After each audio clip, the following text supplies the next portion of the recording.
Communication.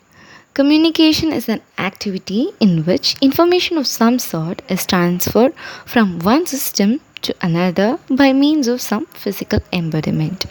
Here we say system because it is to be perfectly general.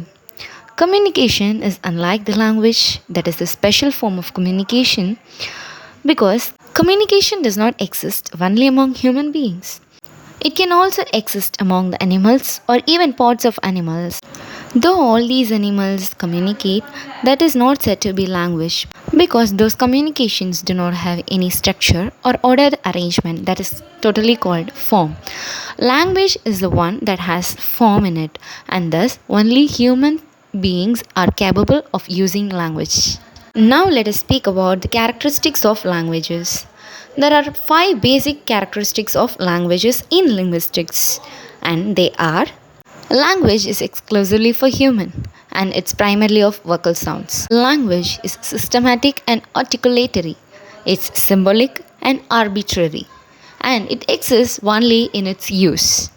To begin with the first one, it is said that language is exclusively for humans. For instance, if we take the language of bees, it is said figuratively, but it is not scientifically approved. Since it has only signs and symbols but no arrangement and structure, it is not considered as language. Animals can also respond to human language, but they do not have any pre established knowledge. They can only imitate our sequences. For example, if we take parrots, they can imitate us, but they don't have any pre coded messages in their nervous system. Thus, the language of flowers, the language of bees are considered only as figurative and not as scientifically approved. Next, the language is primarily of vocal sounds.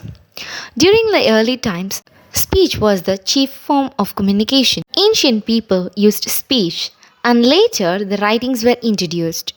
Writings were actually the attempt to record the speech sounds. In English, spelling is symbolic representation of the speech sounds. For example, the word BRIOS is pronounced as brios like trios and not pronounced as beros like heroes. Like the same, if we take liars and tires, it is pronounced as liars and not liars or liars. Next, a language is systematic and articulatory. It is in the sense that some patterns and structure make the language systematic.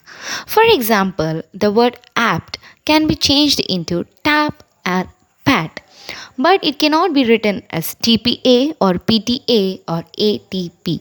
This is because it does not have any form as it is not in a systematic pattern. The systematic nature of language derives from the social convention gradually built up out of social usage. This social usage repeatedly puts the elements of language into constantly recurring patterns. Language is a system composed of vocal sounds which articulate together at various levels.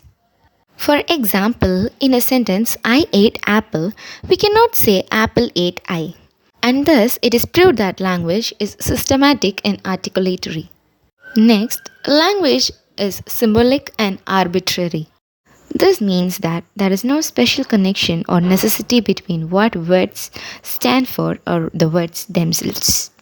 For example, the words tap, payment, lift, and flat in British English are called faucet, sidewalk, elevator, and apartment in American English.